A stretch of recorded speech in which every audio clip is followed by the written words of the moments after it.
paistab, et läheme lõpusirgele. Rainer Kattel viimase esinejana saab sõna. Jah, et minul paluti siis rääkida mõneti hoopis teisel teemal, milleks on siis innovaatilised riigihanked. Ilmselt siis ka, et võib-olla sellel põhjusel, et pakkuda siis tänasele kehtivale paradigmale mingisugust võib-olla alternatiivset lahendust, et kuidas siis riik võiks majandust toetada. Ja kui me siin rääkisime, et targa spetsialiseerumise kontekstis, et meil on 150 miljonit eurot 7 aasta peale, ehk siis nagu Erki Mölder siin kiire arvutuse tegi, et 20 miljonit eurot aastas, et siis riigihanke kaudu riik kulutab 11 miljonit eurot päevas. Selles mõttes, et on see nagu 2 päevaga samasugune summa. Ehk siis lihtsalt öeldes on eriti sellises võib-olla kasinuse kontekstis on riigihange muutunud siis laias laastus ka Euroopas selliseks väga kuumaks teemaks, mille kaudu siis üritatakse majandust arendada.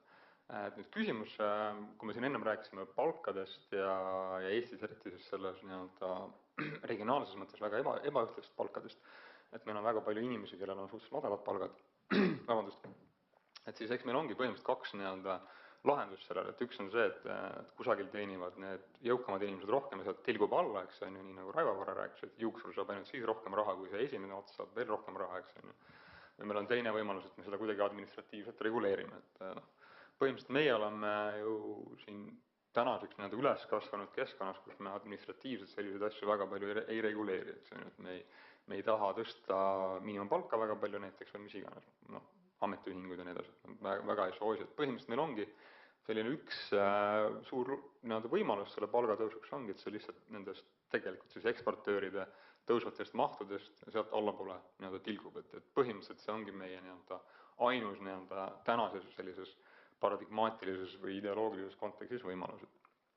Nüüd, kui me vaatame seda, mida me ennem rääkis Urmas ja mida me siin diskussiooni käigus nägime, et me tegelikult ju kõik teame, et meil on terve rida, seda on ainult võib-olla 50-60 eksportivat ettevõtet, kes annavad tegelikult lõviosa meie ekspordikäibest. Arengufond siin aastaid tagasi tegi selle arvutus, et see oli hirmuäratavalt väike number, et mõnes mõttes me võiksimegi siinkohal sellele jutule enam-vähem nagu joone alla tõmmata, öelda, et tark spetsialiseerumine ongi tegelikult nende ettevõtete telefoninumbrid.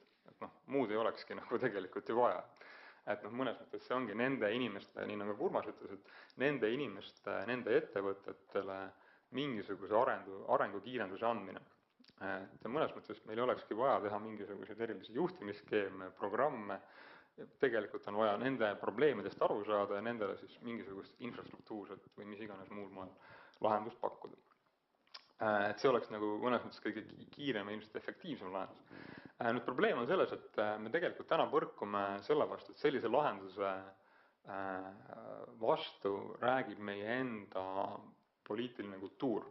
Tegelikult ei ole harjunud ega ka ilmselt ei taha ega ei julge sellisel moel majanduspoliitikat ellu rakendada. Et me tõepoolest ministri või peaministri näol nagu teeme, või siis TAN-i või sellesama juhtimiskomitee näol teeme väga julgelt selliseid samme, et me helistame tippeksportööridele, teeme nendega mingis 5-aastase plaani ja nii edasi. Kuigi see on nii, kuidas Korea, Taiwan ja nemad käitusidki tegelikult, see oligi selliste kokkulepete tasemel, et kui te suudate meile pakkuda selle, mis iganes, kui me räägime näiteks sellest samast workboatsist, et te peate pakkuma meile mitte 20 paati järgmine aasta müüma Rootsi, vaid mitte 50 paati ja siis me toetame teid nii palju. Sellistes asjades tegelikult kokku lepitigi. Aga meil, ma arvan, on tõepoolest me oleme harjunud pigem mõtlema selles, et me vaatame majanduskeskkonna peale mingisugust pudelikaelad välja, üritame selleks siis nagu skeemi luua, et pakume mingisugust lahendust. Ja tõepoolest me oleme harjunud elama sellises pakkumise poolses mõtlemises, et me näeme, et majanduses on, kas on inimressursi puudus, kas on siis riskikapitali puudus, kas on millegi puudus, mida riik üritab siis oma toetuse läbi pakkuda. Ja põhimõtteliselt siis, mida see innovatiivne riigihange tegelikult endast kujutab, ongi siis selle mõtlemise ümberpööramine, et me enam ei vaata selle pakkumise poole peale, vaid kuna me kulutame 11 miljonit eurot päevas, et kas selle 11 miljoni eest võiks mingisugust toodet nagu teistsugusel kujul saada. Kas mingisugust maja teistsugusel kujul saada, mingisugust tervishoiuteenust teistsugusel kujul saada, mis endast sisaldaks ka siis selle teenuse pakkuja, selle ehitaja oskuste kasvu, et ta peab ennast muutma, et ta peab ennast kasvatama. Ja põhimõtteliselt siis see on see kontekst, kus siis need on välja tulnud ja soovitan lugeda seda esimest taustmaterjali, mida minu kolleegid on siis kirjutanud, kus nad siis seda 11 miljoni euro päevas kulutamist nii-öelda Eesti kontekstis lahti räägivad, et ja minu jutt põhimõtteliselt siis ongi minu enda ja nende viimaste aegade töö põhjalt nii-öelda välja tulnud. Ja ma üritan siis suhteliselt ruttu need mõned slaidid ära näidata, siis lõpus, sest ma arvan, et Kristjan tahtis, et ma kommenteeriksin seda võimalust targa spetsialiseerumise raamistikus kasutada siis nii-öelda innovaatilisi riigihankeid. Et selles mõttes, et ma suhteliselt ruttu nagu käin need nii-öelda esimesed slaidid läbi. Et põhimõtteliselt nagu öeldud, et riigihange on siis väga massiivne nii-öelda osa meie SKT-st, et Eesti on selles mõttes ka nii-öelda Euroopa keskmine, meil läheb kusagil siis 18% sinna, ütleme laias laastus 5% SKT-st ongi see, mis nii-öelda riigihanked moodustavad Euroopas, et see on nii-öelda väga suur osa ja põhimõtteliselt on siis nii-öelda see, mida me innovaatiliste riigihangete all mõistame, ongi seegi siis mingisuguste kas riigihanke nõuete, reglementatsioonide või otseselt ka siis hangitavate teenuste või toodete kaudu üritatakse siis erasektoris tekitada mingisuguseid muutusi. Kas erasektor peab endale võtma uued inimesed tööle, kas ta peab tooma uue lahenduse, kas ta peab selle uue tehnoloogia importima, kas ta peab selle kasutama õppima või ta peab selle tehnoloogia suisa ise välja töötama. Ehk siis, et kõik need võimalused on siis nii-öelda selle innovaatilise riigihanke ideestiku taga ja oma olemuselt on siis seal tegelikult väga pikka ajalugu, eriti siis USA-s, aga ka Ida-Aasia riikides. Ja tänaseks, nagu öeldud, on siis saanud väga laias laastus selliseks populaarseks ideeks esialgu, et me peaksime siis seda innovatsiooni riigihankes kasutama kui ühte hindamiskriteeriumina. Need, kes olete selle valdkonnaga, kui te olete sellega natuke kursis, te kindlasti teate, et tegelikult tänane Euroopa ja ka Eesti raamistik, riigihanke raamistik absoluutselt ei piira innovatsiooni kui nii-öelda kriteeriumit kasutamast. Küll aga nagu me hiljem teile näitan, siis seda sisuliselt üldse ei tehta. Eestis vähemalt, aga Euroopas mitte. Nii, nojah, okei, et selles mõttes, miks seda teha, ma arvan, iseenesest on hästi loogiline, kui 11 miljonit eurot läheb päevas, et siis mingi osa sellest võiks minna nii-öelda nagu kuhugi tehnoloogia, oskuste arendamise peale, tundub väga-väga loogiline. Et eriti kui me tõepoolest võrdleme selle peale, et targa spetsialiseerumise kaudu saab 20 miljonit eurot aastas ja me tegelikult räägime siin mitu tundi, mis sellega teha, et ma oleks iga selle minuti jooksul nagu läks tuhandeid, kümneid tuhandeid eurosid kuidagi kulutati, eks. Ja seda me kulutame ainult tegelikult läbi sellise väga, ütleme siis labase efektiivsusloogika, kes odavamini pakub, see selle pakkumise võidab, eks. Kuigi me võiksime öelda, et kes võib-olla pakub paremat innovatiivsemat lahendust, see selle pakkumise võidab. Et selles mõttes ma arvan miks me seda tegema peaksime, on see põhjendus on väga loogiline ja lihtne. Siin on lihtsalt mõned näited, et seda nii-öelda riigihangete kaudu innovatsiooni saab väga erineval moel teha, me võime tõepoolest konkreetseid tooteid tahta saada, konkreetseid lahendusi, tehnoloogilisi lahendusi, siin on ka üks näide, siis on Eestis see ID-kaardi kasutamine edasi, et tegelikult on see nii-öelda väga suur ampulaa, mida riik võib teha. Aga nagu öeldud, ma hakkasin väga põhjalikumalt peatuma. Siin on siis Eesti nii-öelda müügitulust, kus moodustab siis riigihange 10 suuremat sektorit. Nagu te näete, siis tervishoid on seal üle 300%, aga see on teatud nii-öelda, tärnikene siin seletab, on see lihtsalt selline nagu statistiline nagu anomaalia, ütleme nii. Aga nagu te näete, et loomulikult me kõik teame, mis valdkonnad need on tervishoid, need on ehitus ja nii edasi, et kus väga palju riigihanget tehakse ja kus on ka väga palju töökohti ja te näete siin ka siis nende sektorite eksportpanust ja nii edasi. Ja ka muid sellised näited.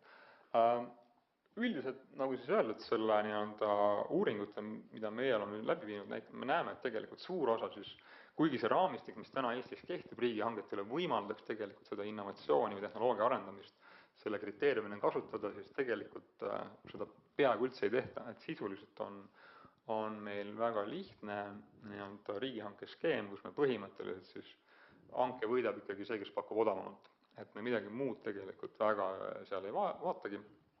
Ja põhimõtteliselt siis tõepoolest see riigihanke nii-öelda tänane süsteem mõnes mõttes tegelikult peegeldab laiemat majanduspoliitilist nii-öelda suhtumist või arusaama, et et me väga palju nii-öelda, ka siis, kui me teame, et meil on tegemist kas tugevate ettevõtetega või tugevate valdkondadega, et me seal väga palju ei sekku ühel ega teisel moel. Ja siis ma arvan jah, kus me saame seda võib-olla mingisugust mõju näha sellele tehnoloogiale, innovatsioonile Eestis on ikkagi infotehnoloogia valdkond, kus seda kõige rohkem ehk on olnud sellesama nii-öelda ID-kaardi kasutamise ja ID-kaardi kaudu teenuste pakkumise peale. Aga samas võib siin ka öelda, et kuna infotehnoloogia, mis rääkisime superserveritest, ongi tänane kõige suurem ja dünaamilisem valdkond, siis ma arvan, igas riigis on ilmselt infotehnoloogia mingis mõttes kõige dünaamilisem. Põhimõtteliselt me võime tõepoolest Eestis seda nii-öelda, me võime sellist 5 stsenaariumit ette luua, et mida me selle innovaatiliste riigihangetega teeme, et me võime seda teha väga sellise tehnoloogiapoliitilise keskselt tehnoloogiapoliitikas, et kus me siis läbi EAS-i üritame näiteks mingit konkreetset toodet või teenust nii-öelda üritada hankida. Ehk siis kas Majandus- ja Kommunikatsiooniministeerium või EAS ise ütleb, et me tahame kas mingisuguses puidusektoris, paatides, mis iganes, infotehnoloogias, et me tahame, me võime täpselt samamoodi tahta tõepoolest seda sama nii-öelda mingisugust programmi või teenust üritada luua, millest Ants Lükk just rääkis, eks on ju, kuidas siis seda nii-öelda seda raha mingil määral selle internetis nii-öelda, aga seda informatsiooni liikumist maksustada tegelikult on ju see, või seda nii-öelda mudelit leiutada, et me võime selle peale kulutada riigihankeks. Me saame kõik sellest aru, et see on ilmselt väga-väga keeruline ja see lõpeb ilmselt suure krahhiga ja ilmselt ka Ekspressi esileheküljel, nii et kuna lihtsalt ilmselt me sellega hakkama ei saaks, et me lihtsalt ei suudaks seda välja mõelda, riik ei suudaks ette kirjutada seda nii-öelda. Samamoodi siis me võime seda nii-öelda kasutada läbi teadus-arendustegevuse, kus siis oleks nii-öelda haridusministeeriumil suurem roll ja võiksime teha seda väga nii-öelda horisontaalselt ja nii edasi, aga mis on ilmselt nii-öelda, mullugas siis ka targa spetsialiseerumise kaudu.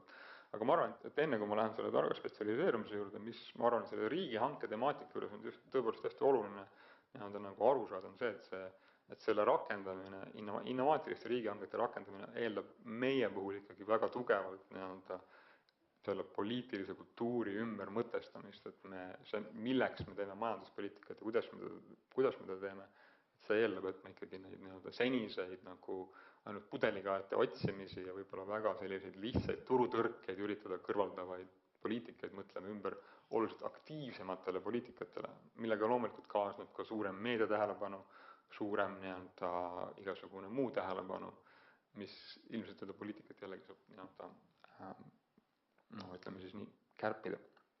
Aga kui me lähme nende poliitika spetsialiseerumise juurde, siis ma arvan, et siin on hästi oluline mõista, et see nii-öelda valdkonniti on selle riigihangete võimalus ilmselt väga erinev. Et kui me vaatame, kui me räägime puitmajadest ja tarkadest majadest ja sellises kontekstis, siin on ilmselt see riigihanke mehhanismi rakendamine kõige lihtsam. Et me saame, riik saab tegelikult seda nii-öelda suhteliselt lihtsasti läbi mõelda, milliseid tingimusi on vaja seada, et millele ettevõtted peavad vastama, ja tänu sellele me saame seda ka sisuliselt siis teha. Kui me läheme edasi juba infotehnoloogiasse, siis me tegelikult peaksime tellijana peaks riik olema võimeline ütlema, millist teenuseid, milliseid tooteid, milliseid tarkvaralahendusi me tahame ja ma arvan, siin on meie võimalused juba täna suhteliselt piiratud, et ma arvan, et siin selle targa spetsialiseerumise kontekstis me peaksime ikkagi eelkõige tegema sellist nii-öelda läbimõtlemise tööd sellest, millest võib-olla Urmas rääkis palju, et me peaksime aru saama, mis on selles infotehnoloogia sektoris need nii-öelda kiiresti meie kompetentsides kasvavad valdkonnad, kus me saame seda riigihanget siis tegelikult kasutada ja sinna siis tõepoolest ka mingeid spetsiifilisi teenuseid tellida. Aga see eeldab juba väga olulist analüütilist võimekust, mida ma arvan, meil täna me ei saa öelda, et meil oleks kas ei MKM-is, EAS-is ega Arengufondis. Et see on see analüütiline võimekus, mida me alles peame tekitama tegelikult.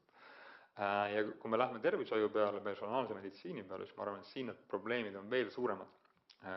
Kuigi rahad on omakorda veel suuremad, tervishoid on väga suur valdkond, siis ma arvan, siin nende teenuste ja toodete peale mõtlemine, kus me seda innovatsiooni saame nii-öelda targa spetsialiseerumise kontekstis rakendada, ma arvan, on veel komplekssemad ja jällegi me peame hakkama alles sellest pihta, et me enda nii-öelda analüütilisi võimekusi ja neid ka koostööoskusi tegelikult üldse hakkame arendama ja välja töötama.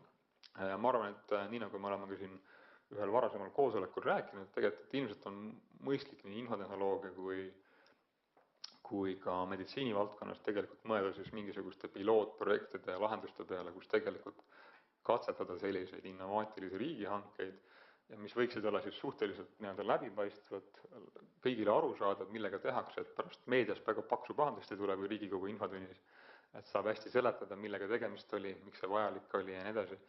Ja ma arvan, teine asi on tõepoolest ka see, et kuna vaba konkurents on ikkagi oluline edasiviiv jõud, et siis riigihanke kontekstis tuleb kindlasti seda väga palju tähele panna, et vaba konkurents ära ei kaoks, et me ühele ettevõttele ei tekitaks nii-öelda monopoolset turgu riigihanke kaudu.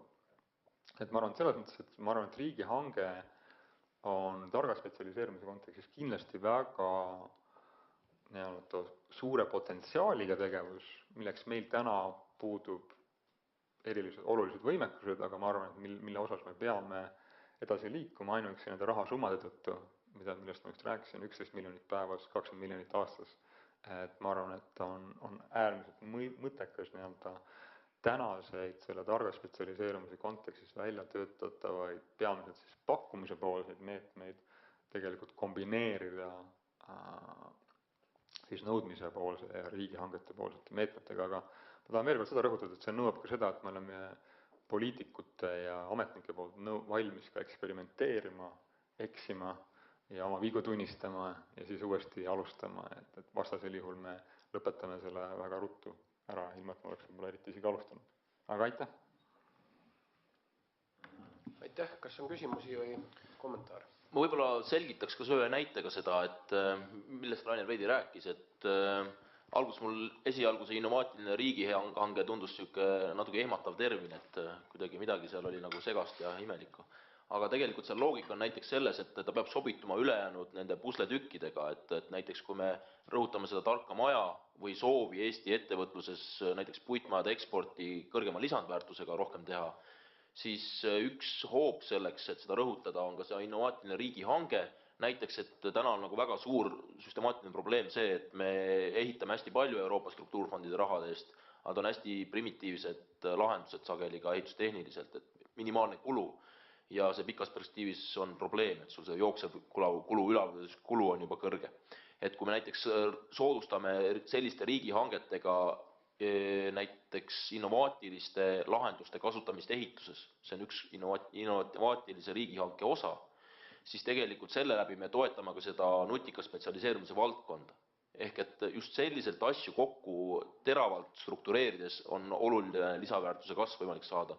Loomulikult huvigruppe on seal tohutult ja sinna on väga keeruline seda hästi struktureerida, kuid mitte võimatu. Nii et me üritaksin ka sisendiga selles aidata. Et see on lihtsalt võib-olla näide selle kohta, kuidas seda kasutada. Minu parima teadmise järgi nüüd riigihange, mis küll vist luhtus, aga niinimetatud superministeerium ehk siis rahandusminni taha või asemele 4 ministeeriumi ühishoone, et kas seal mitte hanke pakkumises on sees otsene nõue energiasäästlikkuse kohta. Et ma ütleks, et esimene pääsub juba täiesti skandaalivabalt lendu läinud. Ja ma arvan, neid näiteid on muidugi rohkem, et on siin nii kaitsevaldkonnas erinevaid näiteid, mis on nii õnnestunud ka mitte õnnestunud näiteid ja loomulikult ka mujal, aga ma olen selles mõttes loomulikult nõus, et kuna ehitus on üks suur riigihanke osa, siis see on kindlasti üks valdkond, kus seda on võimalik kõige kiiremini ja lihtsamini kasutada, aga teine, ma arvan, on ka tervishoid kindlasti, et ma arvan, kas me siinsamas, kui me vaatame ka ilmselt Erki Mölderile otsa, ta oskas kohe kindlasti öelda valdkond ja kuidas tervishoiu riigihange saaks ka tema enda firmale ilmselt tekitada väga lihtsasti väga suuri turgusid, et küsimus ongi selles, et kas me oleme nõus selliste riskide võtmisega poliitikute poolt, et me kodumaistele juhtivatele näiteks biotehnoloogia ettevõtetele tekitame koha peal turgu läbi riigihanked ja tegelikult ma arvan, et see on üks selline koht, kus tõepoolest, kui me räägime targast spetsialiseerumisest, siis see just siin saabki kokku see spetsialiseerumine ja tark pool, et me peame aru saama, kas see ettevõte, kellele me selle turu tekitame, on siis ka sellise pikaajalise töökohtade ja teadmise loomise potentsiaaliga. Kui see nii on, siis me võime selle riski võtta. Kui see nii ei ole, siis me peame just midagi muud tegema. Aga mul on üks ettepanek, et see sõna on minu arust väga kummaline. See innovaatiline riigihange, see ju nagu räägib umbes Ühesõnaga, et peaks mõtlema, kas ei võiks olla mingi, ma ise mõtlesin, et näiteks innovatsiooni toetav riigihange või innovatsioonile suunatud riigihange, aga mitte innovatiivne riigihange. See annab täiesti vale sõnumi. Ja no ärme nutikat ka paneme. See innovatsiooni sõna on hea küll, aga et ta võiks olla innovatsiooni toetav või sellele suunatud riigihange. Ja siis on selge lugu, mis asi see on. Ja siis ei ole nii, et mingid kavalad vennad kuskil mõtlevad mingisuguse riigihanke välja kuidagi kavalalt. See on, selle sõnal on praegu selline tunne taga, et see ei ole õige asi. Jah. Siin oli sõnavõtu soov. Minu nimi on Kristi Tiivas ja EAS-is tegelen välisinvesteeringute toomisega Eestisse. Ja mu küsimus läheb küll riigihankest natuke teise suunda, et tulles tagasi selle nutika spetsialiseerumise teemade juurde, et oma töö tõttu puutun ma päris palju kokku sellega, kuidas teised riigid räägivad iseendast ja mida nad toovad enda fookuste ja tugevustena. Et kõik need 3 ala on tegelikult üsna kõrgel nii Euroopas kui ka mujal maailmas. Horisontaalsest IKT-st räägib Saksamaa tööstusrevolutsioon 4.0-na, nii Jaapani ja see on föderaalvalitsuse laual. Nii Jaapan kui ka Hiina räägivad sellest technology transferina, ka Korea sealhulgas suuremast näidetest. Siis ressursside parem kasutamine või efektiivsem kasutamine, seda kutsutakse enamasti cleantechiks, seal on Skandinaavia valitsused, lipulaevad Euroopas ja kõik nad, kui me räägime, et meil on aastane raharessurss selleks kasutada, ütleme 20 miljonit eurot kopikatega pluss siis riigihanked innovaatiliselt kasutatavatena.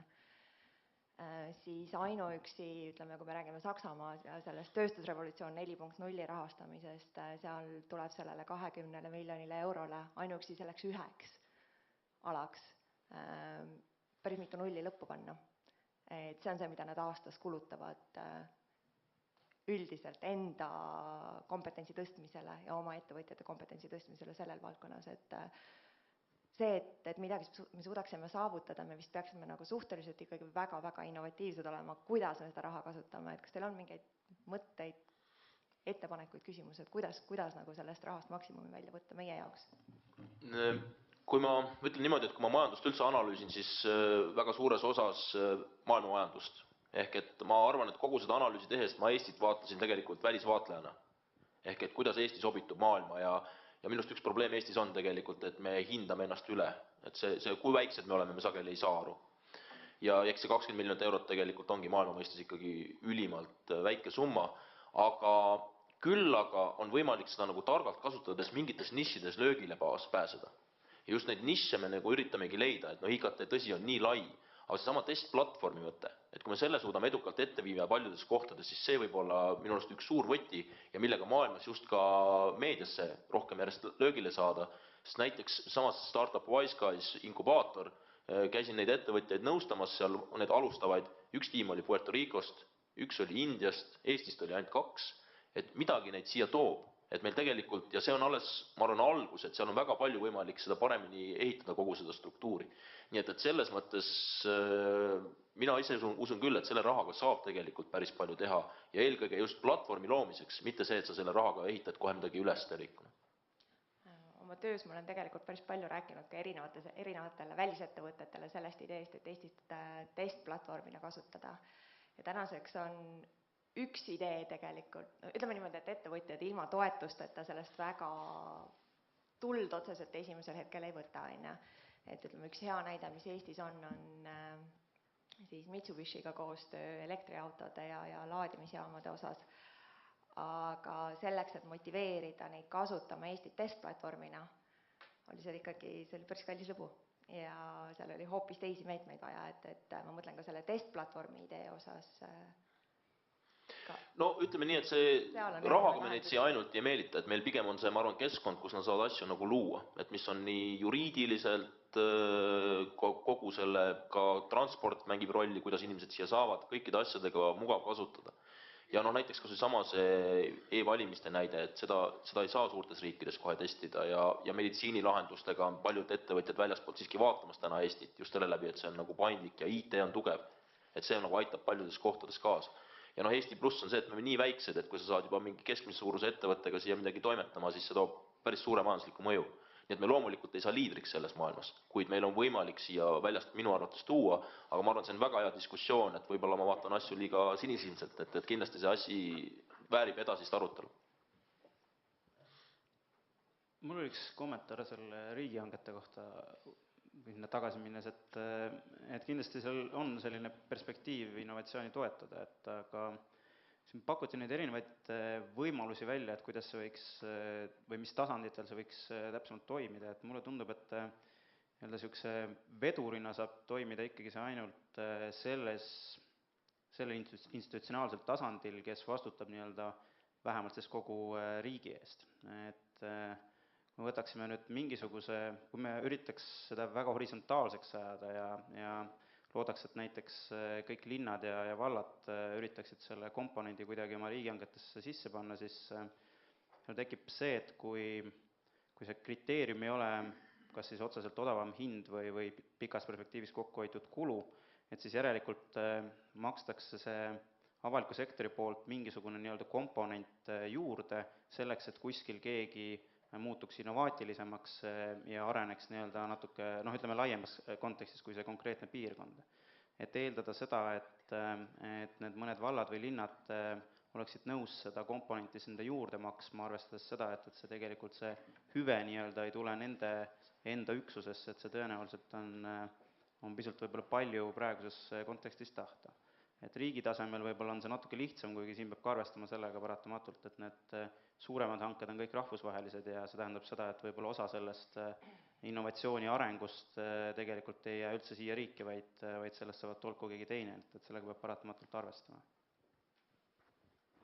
Jah, ma võin kohe seda kommenteerida, et loomulikult on see, eriti väikeriigi kontekstis on see väga suur probleem, et ka riigi hanke kaudu innovaatilisi lahendusi tellides või ka tehnoloogilisi lahendusi tellides on impordi osa paratamatult väga suur, et see jääb ka niimoodi, et ma arvan, et meil ei olegi täna valdkonda, kus me seda ise suudaksime ainuüksi välja kanda. Pigem ongi seal küsimus selles, et kuidas seda targalt teha, et sellisel kujul, et see kohapealne ettevõtja kas või selle läbi tehnoloogia importimise kasu saaks, et ta õpiks uut tehnoloogiat kasutama ja seda rakendama ja nii edasi, või sellele hiljem ka järelteenust pakkuma ja nii edasi, et ega ma arvan, et sellest impordi komponendist me ei saa üle ega ümber, kui me oleme väike riik.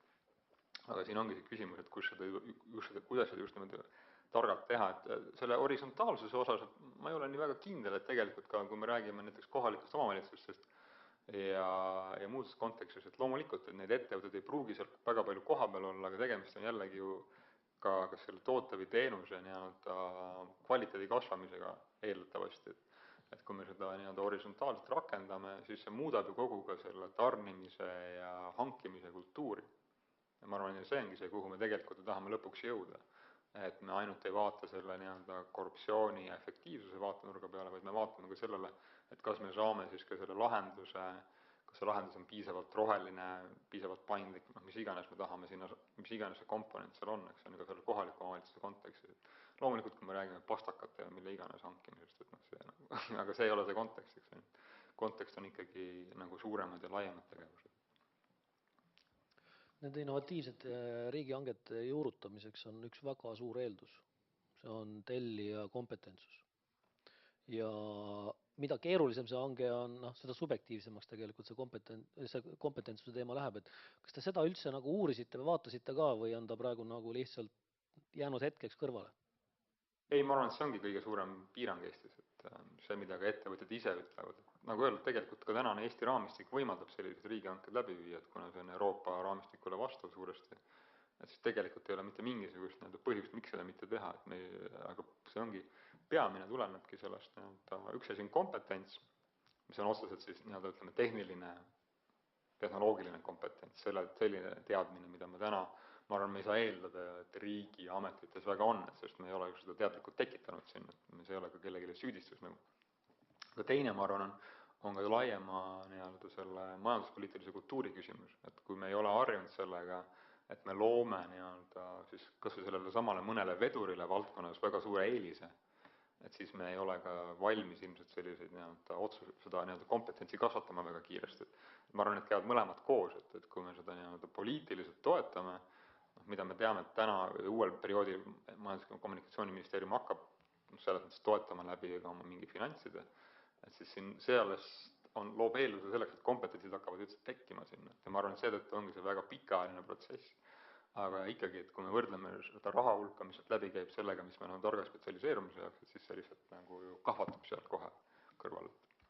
Aga nende struktuuride kohta mul on üks kogemus, kus aastatel 2006-2007 mul õnnestus ühe Euroopa survegrupiga koostööd teha, mille tulemusena tegelikult võeti komisjoni poolt 2008 vastu sihuke soovitusdokument nagu Small Business Act, mis omakorda baseerub 53. aastal USAs vastu võetud Small Business Actil, mille mõte on tegelikult see, et 25% riigihankeid vähemalt võiks minna väikestele ja keskmiste suurustega ettevõtetele. Ja seal see point seal taga on nagu selles, et nagu, vaata, kes siin enne ütles, et suured ettevõtted pigem ei ole nagu innovatsiooni liidrid, nad on pigem nagu selle innovatiivsete väikeettevõtete ülesostjad. Et kui riik suunaks nagu riigihanget pigem nagu nendele väikestele ettevõtetele, et siis tegelikult see läheb nagu õigesse kohta. Ja ma küll ei tea, et sellest Euroopa Small Business Actist on midagi nagu saanud või kuhugi on edasi mindud. Aga tegelikult see, mis me täna räägime, tegelikult see intellektuaalne riigihange või innovatiivne riigihange, et see ei pruugi olla ka ainult nagu tehnoloogiline innovatsioon, et see võib olla ka tegelikult nii-öelda suunatud hange teatud tüüpi ettevõtetele, kõige laiemas mõttes. No see, mis sa räägid Ameerika kontekstis, ei ole mitte ainult siis väikeettevõtted, need on ka nii-öelda vähemusgruppide osalusega ettevõtted. Et meie võime samamoodi mõelda nii venekeelse elanikkonna kui, ma ei tea, naiste osalusega ettevõtete peale, nii edasi.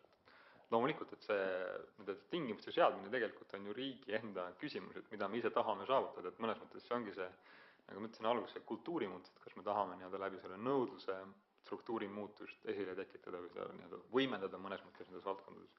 Või me oleme pigem sellised pakkumise poolsed, et me pakume haritud tööjõud ja siis las ettevõtte ise nagu tegutseb. Aga ma ütlen, et see nõuab sellist seda majanduspoliitikas peab saama siis osalusdemokraatia osa, me ütleme niimoodi, et võiks öelda, et tegelikult see tähendab seda, et see ettevõtja erialaliidud peaksid sellest tõepoolest väga tihedas koostöös olema, et see üldse selline kompetentside areng saaks olla võimalik ja samamoodi ka üksteise usaldamine, ma arvan, et see on kindlasti sama tähtis vähemalt kui kõik muu.